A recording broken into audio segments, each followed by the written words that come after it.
Started midnight 10th May, the floating population, and by floating population I mean Ugandans who are in transit, those who are traveling, bus drivers or bus operators, truck drivers, truck operators, or even Ugandans themselves who are traveling from Uganda, let's say heading to Lira, Karuma, and the like. But of course, besides that, you also get to realize that the process has been moving on so far.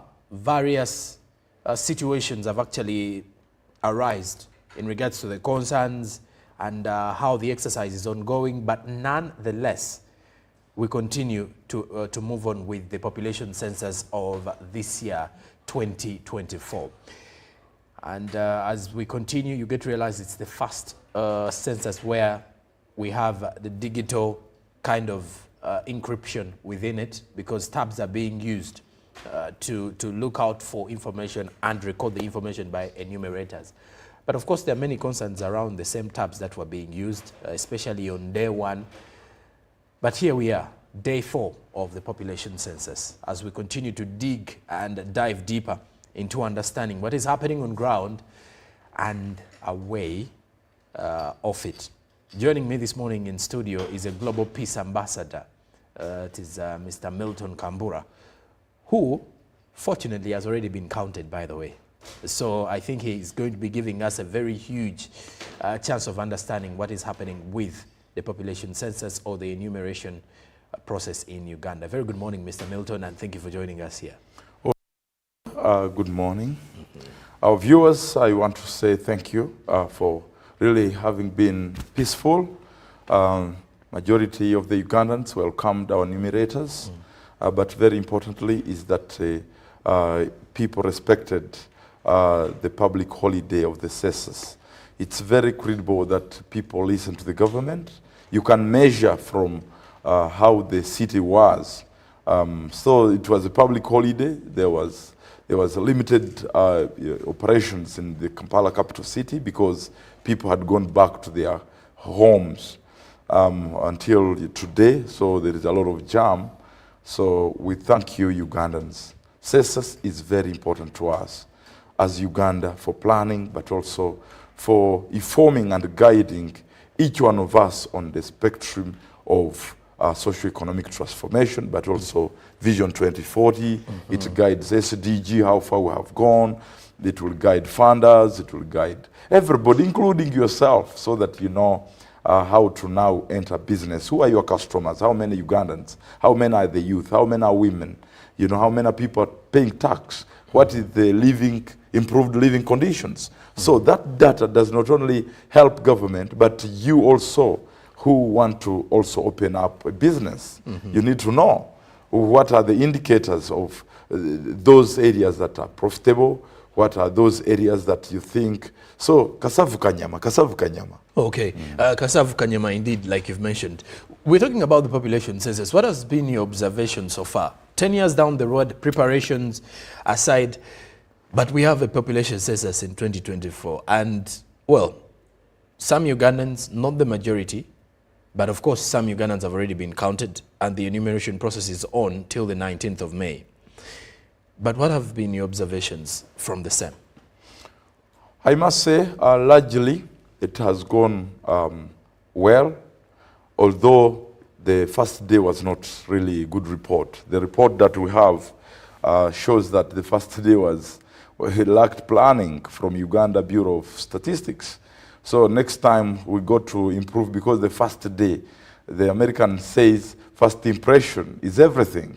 So if you lose the first day the way we lost the first day because of issues to do with deployment, how can you say you were not ready when you received resources not in time, because the resources for census has to be there 3-4 years before. So we have to learn, even electoral commission, money for budgets for electoral commission has to be there 4 years before the electoral process takes place. So that's something to learn.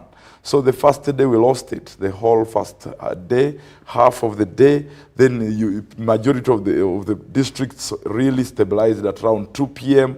The day had already ended. The other experience that I got was to do with technology. So you realize that the machines, the internet connectivity, even starting the computer, that gadget took time. So there are many complaints in several parts of the country.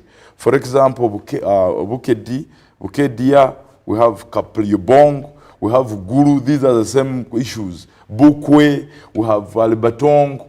I am happy that our kings were handled well. The King Mumbere from Rwenzururu. We have the Chabazinga.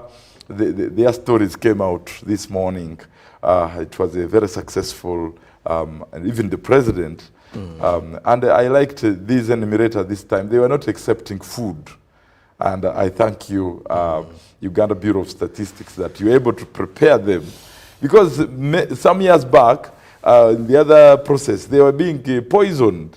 They were being, So another issue, many people did not have those clothes. The reflected jackets at times. Exactly. So next, one of them faced a problem. Her ear was cut. The community beat her up and actually... Thinking it's a spy coming to ask for question. Oh. Exactly. So there was another one that suffered a serious beating that is encroaching on private property. So you can imagine. So these are issues. There's one also in Buikwe, from my village, those ends, who was beaten as well. And there are some questions, I think, Uganda Bureau of Statistics, we have to be really incorporating the culture. There are some questions you don't ask in a certain community because of the way... Because I wanted us to look into the questions bit of it, Mr. Kambura. 180 questions, but of course, 180 does not necessarily mean all of those 180 are for one individual, because others do not directly get to an individual. So there are some people who have actually answered not more than 150, and then there are those who have answered more than 150. But let's get into some of the questions, like you were saying. 180, those are many questions. Very many. But again, one would wonder how relevant are these questions? Because the president said, of course, in his address, that he also loved the idea that the questions were there. We have so many questions, and they are good to the point.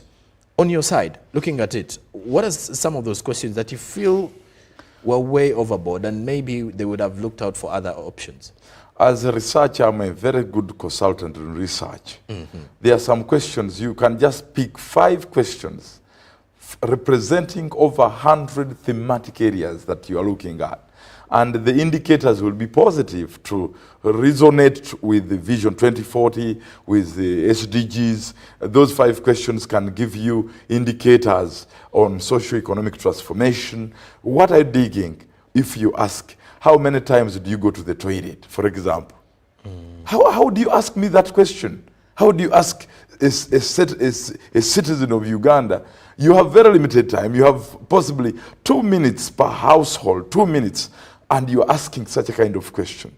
Are you trying to ask on nutrition or food security, that they are eating too many times? But the question would be, please, may I see your toilet? So that you ascertain, are you still on pit latrine or a modern toilet? You understand? So that you're able to pick. What is the distance of the toilet? If you go there, what is the condition? How many years have you used this toilet? So it is very critical here that there are some questions. How do you ask someone's wife, have you seen have you ever, how many wives does your husband, but then do you quarrel about him having 20 wives? This question, you have to prepare. Okay, you can ask that one, but you have to prepare. It has to be a conversation. Not asking direct, can I see where your burial grounds? Oh my God, burial grounds? How many people okay, you can, but the way you bring it, remember Uganda is a religious country, it's a cultural country.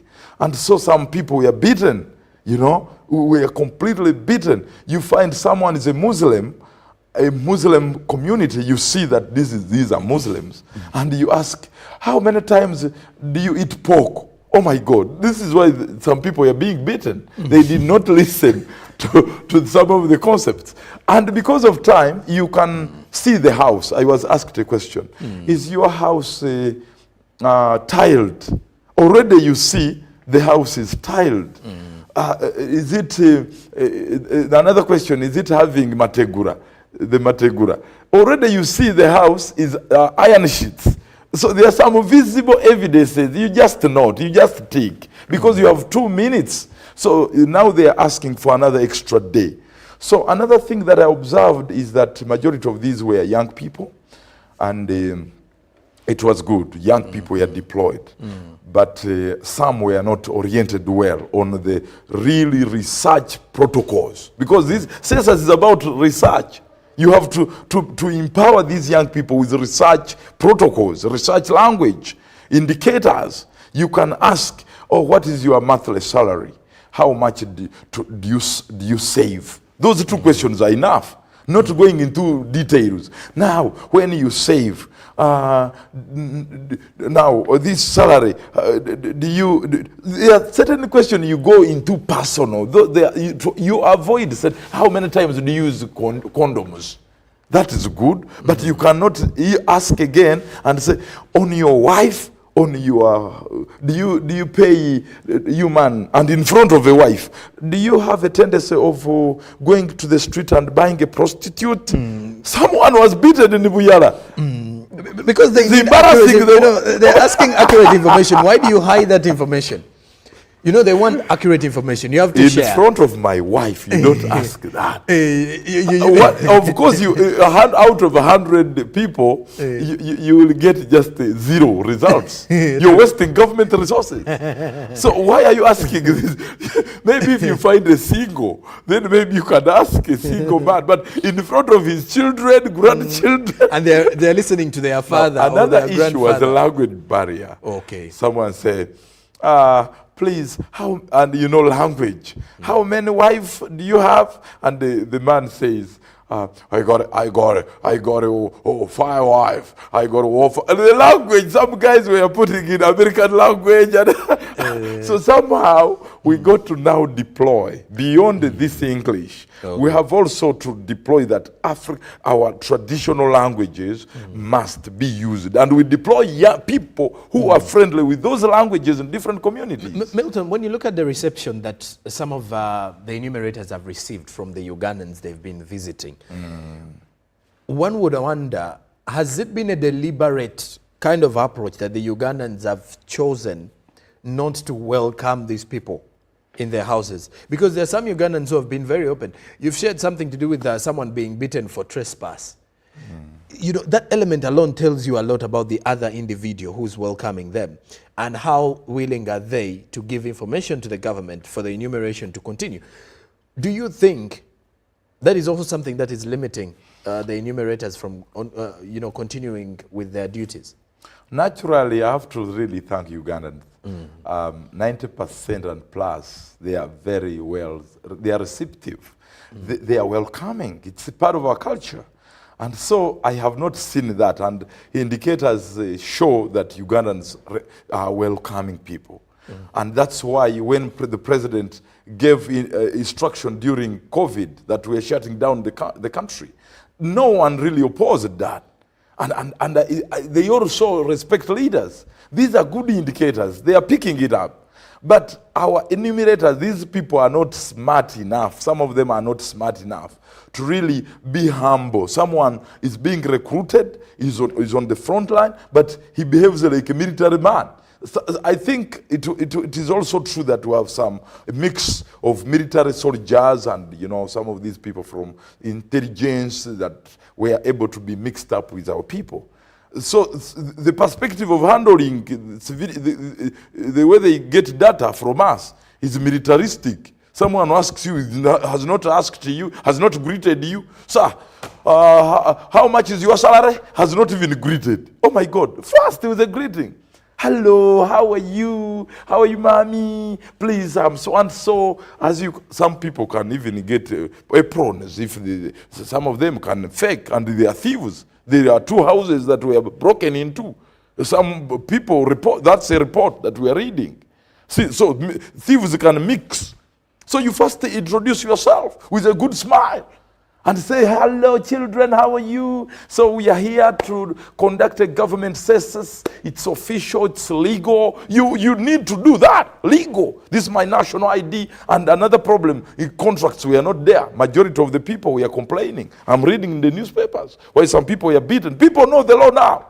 It's no longer business as usual. People used to be receptive, yes, as usual today, but people want to see your ID, your contract with the Uganda Bureau of Statistics. So this process also was delayed because some people feared the truth. Another issue was religion. There is a traditional religion in the north there. Mm-hmm. They beat up some people that, and they told the community we are not supposed to count people. And the exercise was halted for reasons because of traditional and religious connotations. Why? That when they count people, then they are going to have bad omen. Their blessings are going to be transferred. That kind of. So I really request the Ugandans, especially our religious leaders, it is part of the spiritual responsibility that God gave to man. Mm-hmm. That even in the Bible, when Jesus was born, there was a census being conducted. Mm-hmm. So it's not legal. It's not illegal, rather. But it is legal, constitutional, but also spiritually right. Let's get into our preparations as a country. Did we prepare well for the population census? Last year, by the way, for the viewer, the population census was supposed to be conducted in 2023, which is a year back. Fast forward 2024, the reasons behind it was, well, we were short of money from the National Treasury, and of course, we had to push or postpone it to May this year. And luckily and fortunately, it is ongoing, or it is on course, and by 19th, hopefully, we shall be done, or latest 20th May. But the designated days were 10th to the 19th of May 2024. But here we are. Many Ugandans are questioning our level of preparations. 10 years of the census. God. Of course, when you look back at how the 2014 was conducted, this is after the census is conducted, you'll be expecting that the Uganda Bureau of Statistics will be drawing a plan of how to execute the next census. Well, of course, they can't set out a serious plan, but they can be looking and monitoring, the growth trajectory of every region and everything, and planning prior. Here comes 2024, and it does seem like it was something that they just planned this year. Let me tell you, Uganda is having a problem, and it's a leadership issue, from down up to up. We kind of work on firefighting. We like firefighting programming. Firefighting programming does not give you good results. You seem to be focused on the event. This is not an event. It's not an event. It has to be prepared enough. First of all, on the policy. The policy must work into 5 years preparing the country for example, elections. Civil society is prepared to work with the Electoral Commission to deepen civic virtues, civic education. 5 years preparing a voter. Then you are likely to have increased voter turn-up. I'm now talking, because this is almost done. So I'm guiding government on the next activity. Now, for assessors to look like this, we are not feeling it. We are not feeling RDCs. We are not feeling LOCs, where the LOCs, where it is like Uganda Bureau of Statistics, you know these things, you are professors. So you either got budget late, of course it is true, the parliament approved the budget late. So when the parliament passes other bills, but they do not pass the fundamental, because these are fundamentals. Who votes them? Who gives them the power? The Mwananchi, the citizens. So this belongs to the Mwananchi. It is their project. Election and the census, these are their projects, including passing of the budget. So you cannot tell me that parliament is actually the root cause. Also parliament, there is also behind the Minister of Finance. You hear that?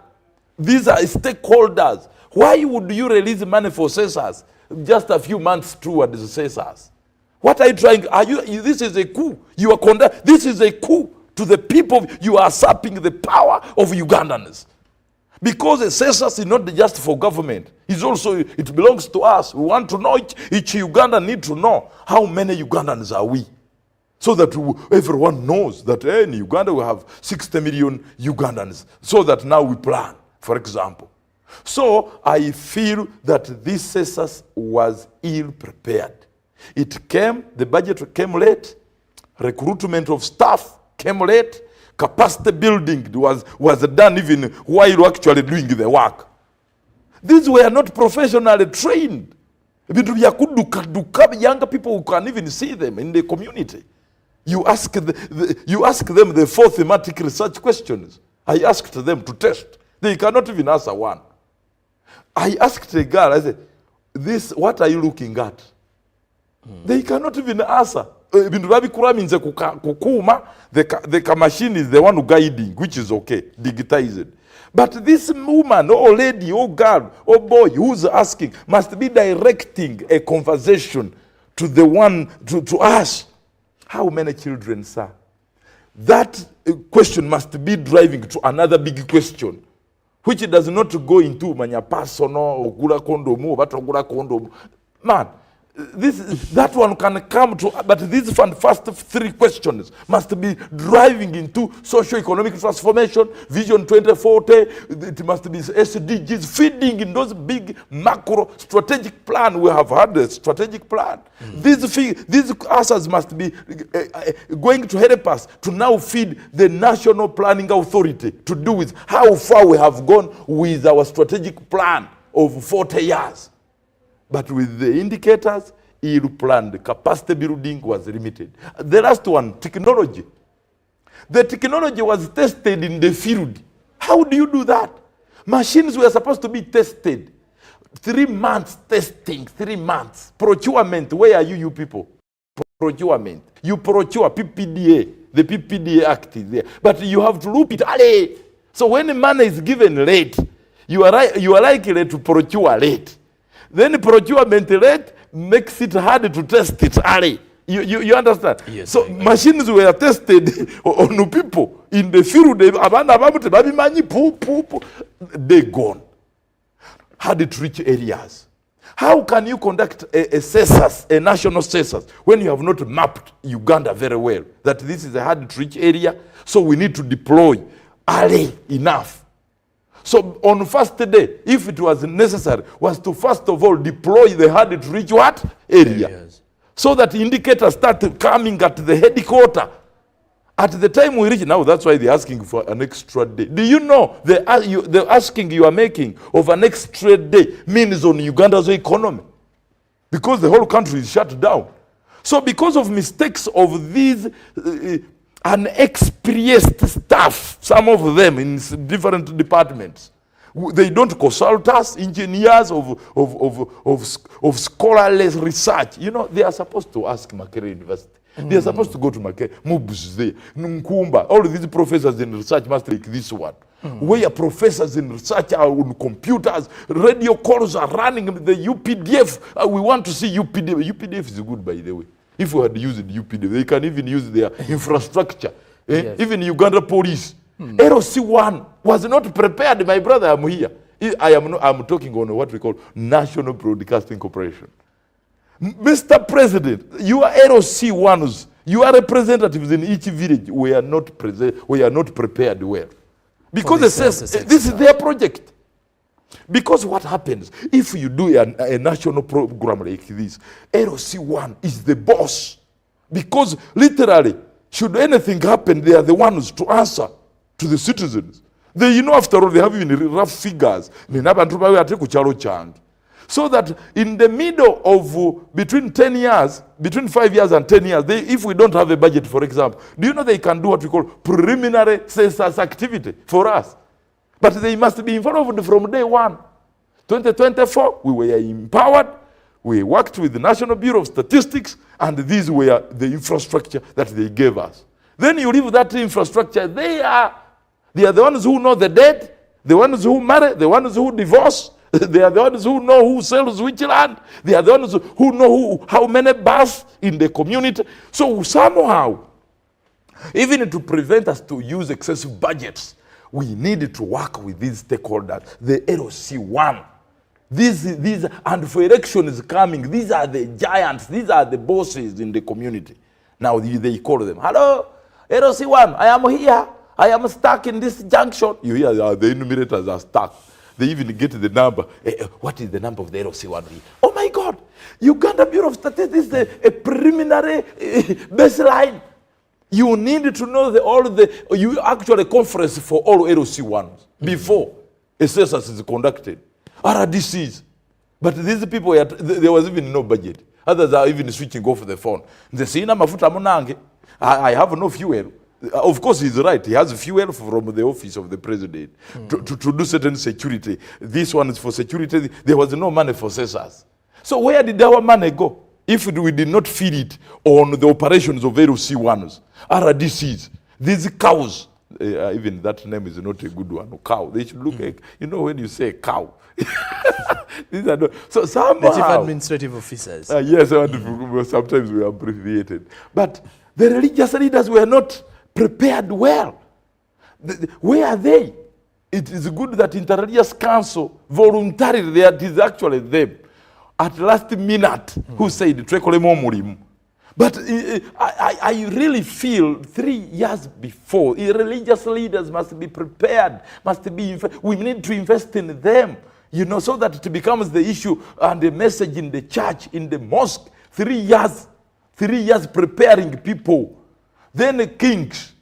I am only seeing 2 kings in the newspapers. Are you telling us that we only have 2 kings? I see a story of the first lady and the president, the first family, of course. I'm seeing the 2 kings. So we had the Nabagirika of Uganda also enumerated on Friday. The Uganda king is not in the country. I am talking about kings.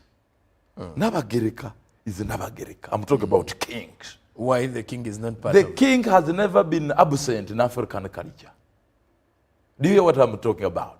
For lack of coordination, for lack of poor planning and leadership at different levels. Okay. So we need a forum. They need to know that who influences Uganda's census. Museveni, First Family, political. Where are the stories of political parties or political party leaders? So census has to deploy all these people and work with them 3 years before the census. That's why we are not feeling these census like they used to feel the census of 1990s. Do you remember that time? Ngasema kuliko nemboko. Nga daddy will make you, nobody should get out. They will even lock the gate. Do you remember those days? Now today, the whole jam, people are coming back to the city. Or I don't know if they are going to count in those districts where they have not covered. So lastly, I must say that the importance of a census is not just simply looking at it as an activity. No, it's not an activity. The one who's going to count must know that he or she is carrying the whole country on his or her head.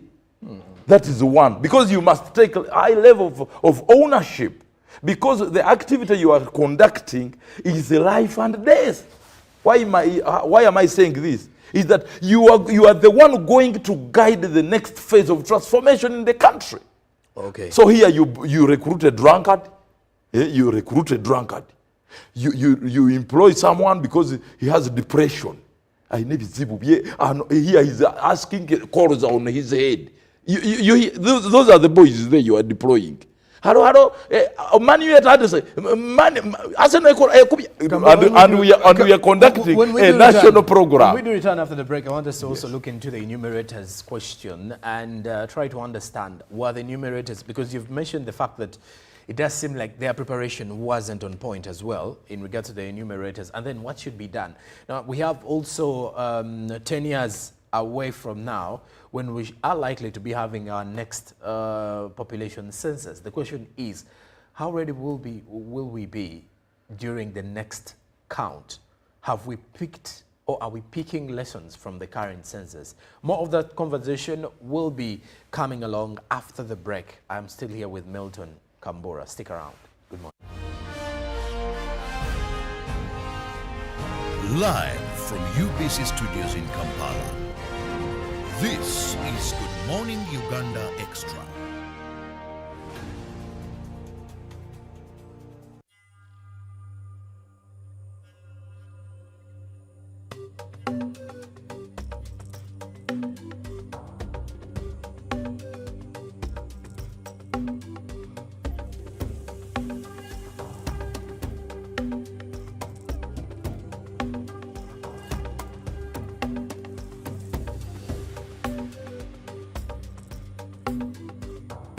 PDM, changing lives.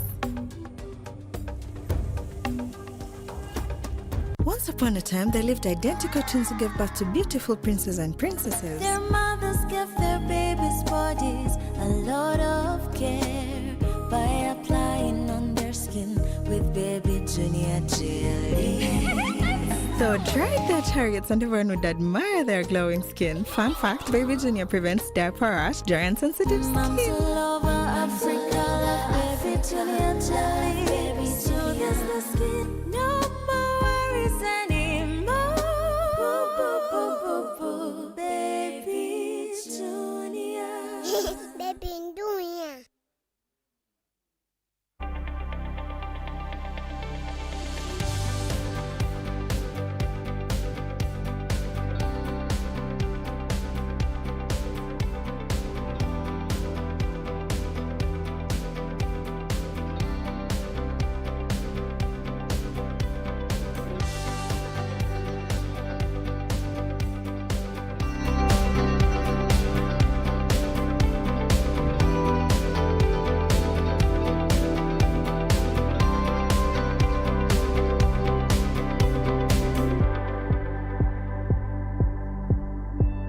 Gear up, grab your running shoes and join the race for life. Run 42, 21 or 5 kilometers to equip Kisoro Hospital's very first ICU.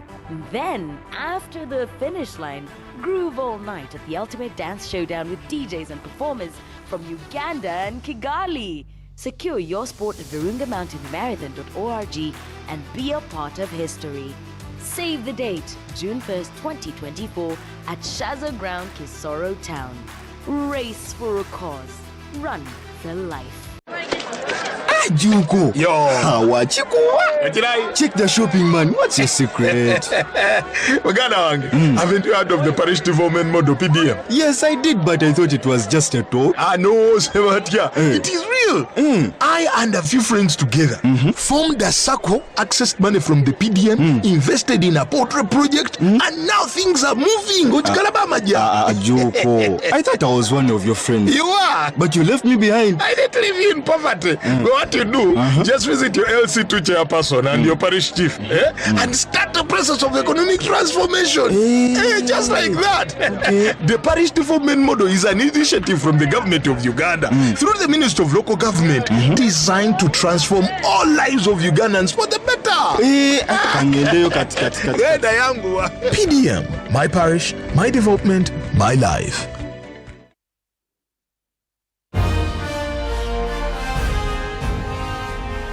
Live from UBC Studios in Kampala. This is Good Morning Uganda Extra.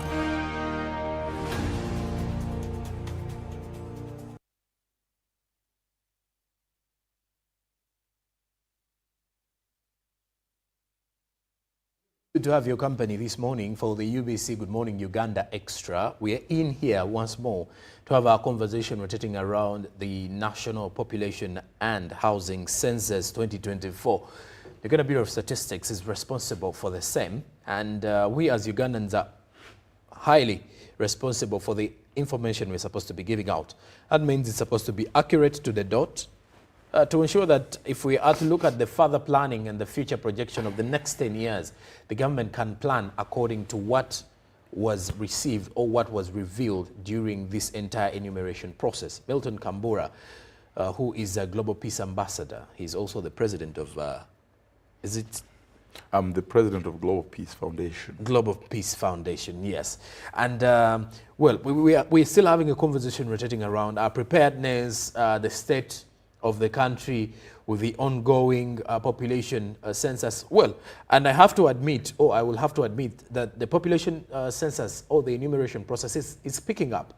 And that means different enumerators are moving around across the country to ensure that everything moves along in the right way it is supposed to be. But there are still more questions, and questions rotating around the execution plan, the enumerators, and everything. Now, the enumerator question here, we go back to the issue to do with the allowances. You've mentioned they weren't allowed to, they are not allowed to eat at the residence of the people they are counting. Yes. That is done, sealed, and dusted. Then, when it comes to how much they're supposed to earn, 50,000 per diem, which is equivalent to 500,000 at the end of the 10 days exercise. 600,000 for the supervisors, that is 60K per day, or 60,000 Ugandan shillings per day. And then for the town clerks, 65,000 Ugandan shillings, which is equivalent to 650,000 per day. You mentioned that the LC ones are nowhere to be seen in the budget. Now, earlier, last week, media companies within the country were also shunning away from sharing information. Why? They felt like they were not accounted for, or there was no money allocated to them. But before even diving into the money issue, because money is a very important aspect of life, very critical budget. Let's look into the enumerators. You've mentioned that many that were employed, or those that were given this contract, this 10-day contract of a non-taxable income at the end of the exercise, have their own issues. Someone comes to enumerate, but they have a match to catch up. Yesterday was a big game in England. Arsenal were taking on Manchester United, and the game was 6:30. So someone wanted to be there by 6 in the local Chibanda. And you couldn't expect him to have his mind on you if he's counting. Let's talk about that. I'm telling you, a census is conducted by professionals. In the United States, they actually also supplement those activities with drones, with the United States Peace Corps, with veterans. They have those veteran associations. These are professionals. They have also a volunteer service arm of education professors, young people. So it's really everybody is involved. Now, when you are talking about LC1, a man who's not well facilitated on the ground, and is the one hosting actually the enumerators, what are you trying to communicate? You are actually sabotaging the exercise. On arrival, project on arrival, killed. Why? Because the person who must supervise the whole activity to help government have security of our personnel, enumerators on the... So we need to bring LC1s. In the next few days, somebody need to be at the call center and call all LC1s and prepare them, motivate them. Even if it is a 10K per day, it is okay. After all, we passed how much? I think it was 300 plus billion shillings. If you can have that cabaras and give it to them, LC1s, so that they can use their bicycles, so that they can mobilize the people. But please do note, on the 320 billions, inclusive of the same budget, is the tabs that you bought, the aprons or reflector jackets. The tabs do not operate themselves. True. And that's why, for me, I have an issue in this country. Okay. Because all this, for me, to be able to celebrate that Uganda is peaceful and it will be permanently peaceful, these are issues we must work on. When you don't have a media frontline, this is the first estate. They are not covering. I expected national broadcaster here, Uganda Bureau of Statistics, to be empowering UBC with a budget so that every 5 minutes we see what is going on, like how elections are done. You usually invite me here to give words of peace at every time, every hour. Where are you, Uganda Bureau of Statistics, to put a budget here so that this TV is actually the dashboard of Ugandans for the next 10 days? UBC is not having a budget, a national broadcaster. We need to see how our boys and girls, what is their safety. Journalists must be there. They have their cameras, but because they are not empowered, they cannot actually have fuel. You go to all these private media, they all Ntombolo Yasoro is what is going on. Then shows the normal programming. The normal programming of a census period is completely census. Also telling us the direction of the future of Uganda, how census fits in planning, in environment. We need to how many trees have been cut down. We need to know that the 55 million Ugandans, the last 10 years, these are the numbers of trees we have cut. Now, we are all, to give us the importance of those questions on TV, we need to see, so that people watching, when you come in their homes, what they are seeing on TV is like prepared. TVs must have prepared people. But now the 300 plus billion has gone to what you are talking about. Lastly, is the issue of basically dissemination of information. Do you know right now we have an issue of internet? So if we rely on internet, because this is real information on delivery. Some of the tabs were faulty on Friday simply because of the internet access. Exactly. And some enumerators, it is alleged, had to use their own money to purchase data. Who will refund that money? If we have not even paid them. There are many in this newspaper. There are many. This is the new vision, our government newspaper. So how are we paying them? We have promised them the K50K. But the K50K you are saying, they will be given at the end of the operation. How many Ugandans? And remember, we have employed the unemployed youth. So you are telling us that work must be stuck somewhere. So they are likely to hold the data because they don't have money to operate. So what type of research operation is this? Research means everything is in order. It's like you are diagnosing a sick patient. Actually, census is like we are going to look for Uganda's problems. When you are researching about whether someone is sick or not, you have to have gadgets to put on the heart, whether the heart is pumping, the seconds, the number of seconds it is supposed to, or you are supposed to get to pick blood from the sick patient. Or whether sick or not, then you take that blood into the machine. That one is called what? That tests blood. It's called the what in the lab. I'm trying to recall. Yes, you did do science. But at the end of the day, I'll give it to you. Exactly. So somehow we need to give this command to these young people. So they worry that if we give them the command, they will run away. No, they will not run away. It's because the ethics is also an issue. Actually, in one of the districts in the north, the population got these machines, grabbed these machines from these young people and beat them up and took the machines. It is reported here in the newspapers. So those are some of the, how can citizens grab our machines, grab them from these enumerators? It means they were ill prepared. They did not connect that this is part of their survival, that the next move or this exercise is to do with communicating a number of things, A, B, C, D, that would guide them to be able to deliver better service delivery, like education, better roads, hospitals, medicine in hospitals, schools, number of teachers. They are recruiting 2,500 teachers.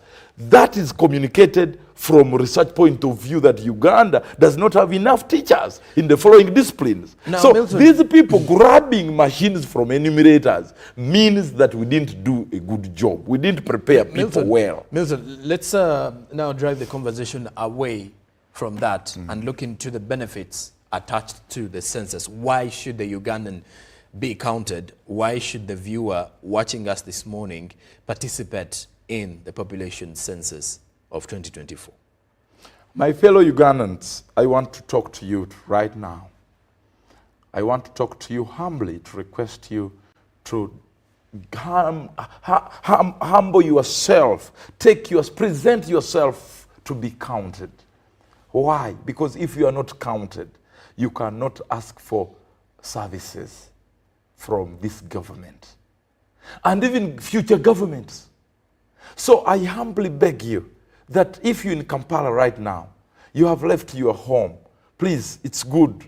You listen to the president for this time, whether you're in position or you are in NRM, or you are which religion, or which tribe. please go back and be counted. Because when you are counted, you are now enabling government and civil society agencies and donors and development partners with the numbers to be able to plan for.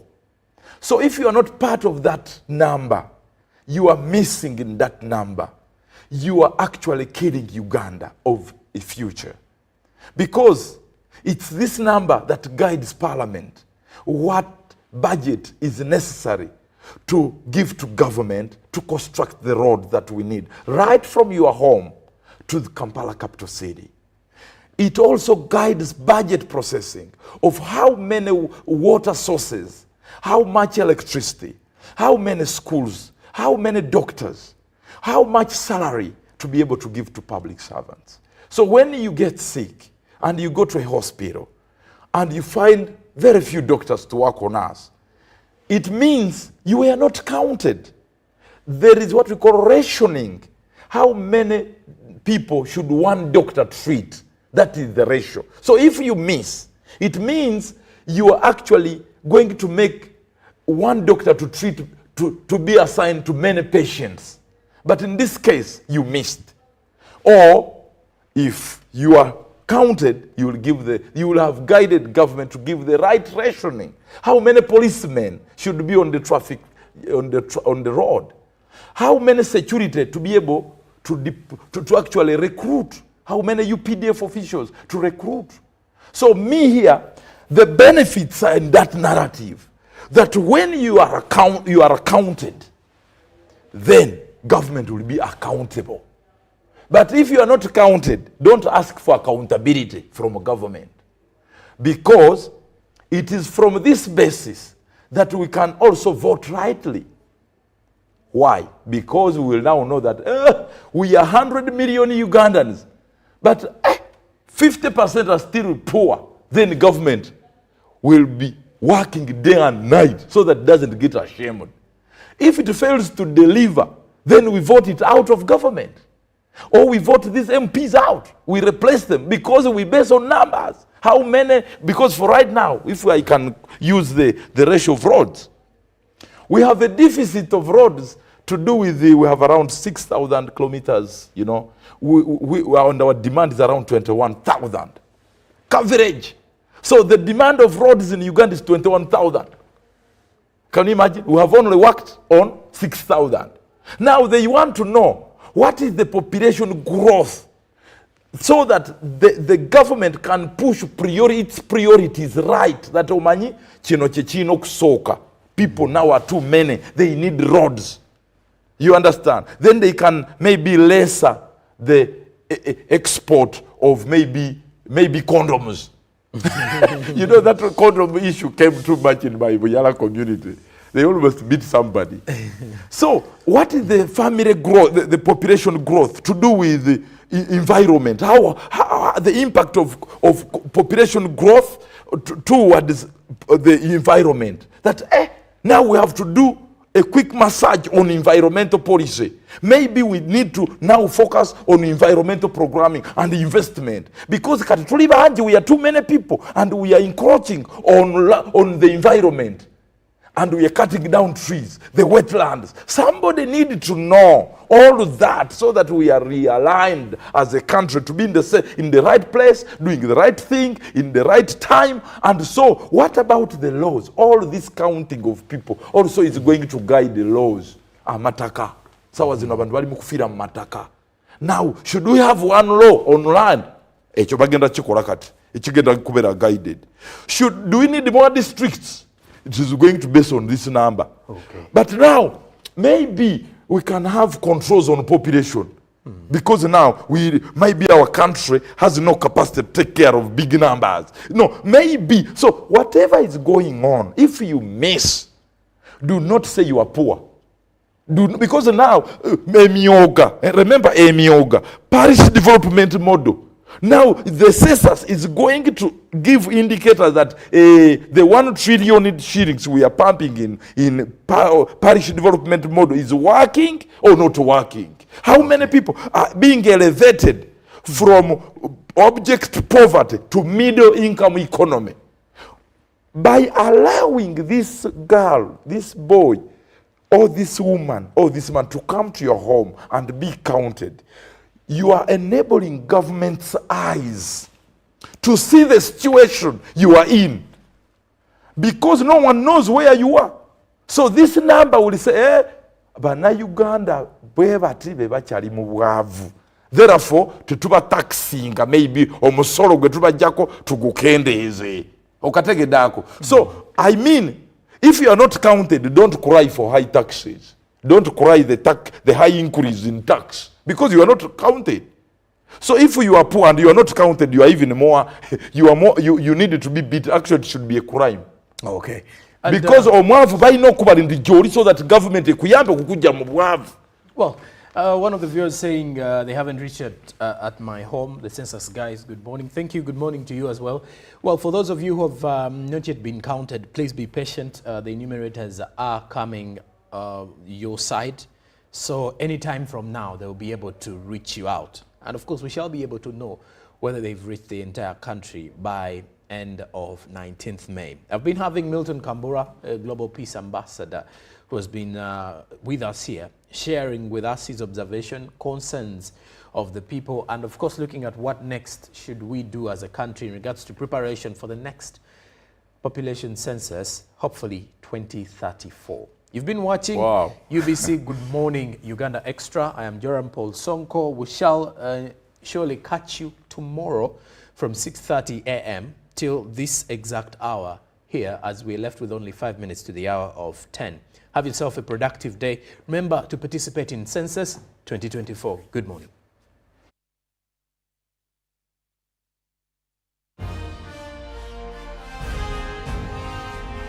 Live from UBC Studios in Kampala, this is Good Morning Uganda Extra.